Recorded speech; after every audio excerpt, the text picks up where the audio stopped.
ایک بھائی نے سوال کیا کہ کسی نے بتایا کہ محرم شریف میں پانی، دودھ اور شربت کی سبیل لگانا حرام ہے۔ ایز اے مسلمان ہم سب کا یہ حق بنتا ہے کہ ہم پیاسوں کو پانی پلائیں۔ ہاں یہ بات ضرور ہے کہ ایسا نہیں ہونا چاہیے کہ پورا سال ہمارے گرد و نواح میں، ہمارے ارد گرد غریب بھوک اور پیاس سے بلک بلک کر مر جائیں، ہم ان کو پانی تک نہ پلائیں، ہم ان کو کھانا تک نہ کھلائیں، اور محرم شریف آ جائے تو ہم جناب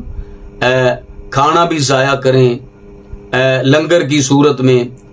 لنگر کی صورت میں ضائع کرنے سے مراد وہ کھانا ہے جو ہم زمین پر گراتے ہیں، زمین پر پھینکتے ہیں، اور پانی اور دودھ کی سبیلیں بھی لگا لیں۔ ہمارا ہمسایہ،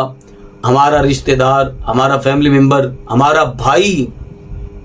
بھوک اور پیاس کی شدت سے تڑپ تڑپ کے مر جائے تو اس سبیل سے یہ ہزارہ درجے افضل ہے کہ پھر اس بھوکے کو